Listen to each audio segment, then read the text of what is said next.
To span 600 meters of open air above the Longtan Reservoir, traditional ground-supported scaffolding is physically impossible. The steep mountain walls and deep water dictate an entirely different structural approach.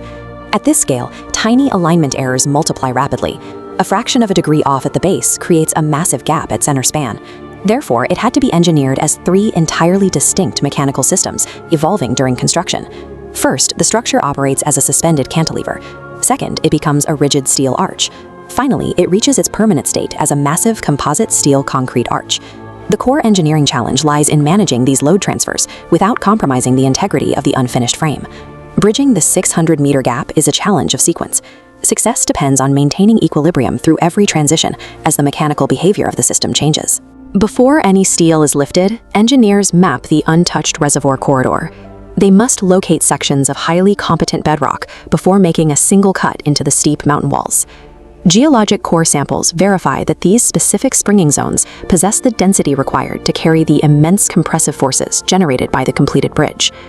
Teams use controlled blasting and heavy excavation to carve exact geometric accesses into the mountain, clearing weathered material without triggering uncontrolled rockfall. Inside the excavated pits, deep rock anchors penetrate the strata, tying massive embedded steel frameworks directly into the mountain's core. Placing the mass concrete over this framework requires active cooling and curing protocols. Controlling the internal heat limits temperature gradients, preventing thermal cracking from compromising the blocks. These foundations act as the primary structural interface, absorbing the arch's massive lateral and vertical compressive forces and distributing them deep into the bedrock. To bridge the physical void between work fronts, crews erect a temporary aerial cable crane system strung between new tower foundations on both mountain peaks. Before lifting structural components, strict no-load tests verify travel alignment, hoist capacity, and braking control across the entire aerial transport path. The structure takes its first form as twin-deck-type steel arch ribs. 4 hollow steel cord tubes create a stiff skeleton, locked together by internal node plates and diagonal braces. Barges transport finished segments to the pickup zone. Multi-point rigging precisely rotates and hoists the heavy steel frameworks up to the springing connection without placing workers beneath the suspended load. During this phase, the growing structure behaves purely as a cantilever. Gravity pulls the heavy steel downward, requiring temporary buckle stays anchored to the mountain to maintain balance. Each newly connected segment extends further over the water, increasing downward leverage. This requires an entirely new tier of stays for every added segment. Approaching mid-erection, the bridge sits in a precarious mechanical state. It depends completely on this temporary web of tension cables to prevent the steel frame from snapping off the mountain face. The exposed half-built arch acts as a massive sail catching the wind. When wind speeds exceed strict operational windows, all lifting halts and the load is returned to safety.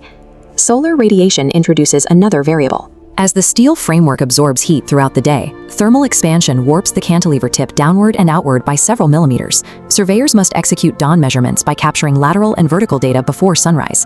They measure the geometry while the steel is thermally neutral, allowing engineers to calculate precise alignment adjustments. High above the reservoir, the crane operator performs a controlled aerial rotation, adjusting the suspended segment to match the specific shifting curvature of the arch. Failing to compensate accurately for thermal expansion and wind shear would cause the two advancing halves of the bridge to misalign at mid-span, preventing a successful closure. Near the crown, the two arch tips approach one another, but the gap is left deliberately open. Engineers finely tune the tension in the temporary stays to adjust the elevation of both massive cantilevers. The closure segment is lowered into this narrow, heavily controlled clearance. Hydraulic jacks manipulate the connection, reducing the remaining alignment error down to the exact millimeter scale before securing the final bolts. Locking the final connection instantly converts two independent, unstable cantilevers into one singular, continuous arch skeleton. The temporary stay cables are gradually released, allowing the massive load of the steel to redistribute entirely into the newly formed continuous structural system. Achieving closure permanently transfers the bridge's weight away from overhead tension cables, shifting the load path entirely into structural compression against the bedrock. To build the permanent structure, crews pump concrete upward through the hollow steel cord tubes. Pressure and vent responses at the crown confirm a complete internal fill path. The external concrete encasement requires total weight balance.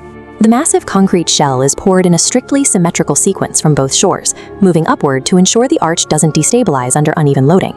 Before pouring each upper ring, inspectors verify the rebar cover and the exact placement of embedded components. A tightly monitored curing process protects the developing strength of the concrete blocks, specifically limiting temperature gradients inside the massive shell. This mirrored encasement process fuses the materials, giving the arch its final load-bearing capacity while permanently hiding the skeletal steel framework within. Above the arch, 20 vertical column lines rise to varied heights. These uneven columns compensate for the curve of the arch below, establishing a perfectly level support platform for the pre-stressed T-beams. Cross diaphragms tie the beams together before the continuous structural deck slab is poured. Expansion joints and waterproofing preserve controlled movement where the roadway crosses structural interfaces. Before operations begin, the bridge undergoes static hold validation. Temporary sensors line the deck, columns, and arch, measuring the structural response under highly controlled weights to verify it matches expected engineering behavior. Dynamic testing follows. Heavy multi-axle trucks brake sharply in formation, testing the structure's ability to absorb massive horizontal shear forces without inducing a dangerous skid. Technical handover marks the shift to active operations. The static finished roadway smoothly carries daily traffic, providing no hint of the complex cantilever mechanics required to span the 600-meter gorge.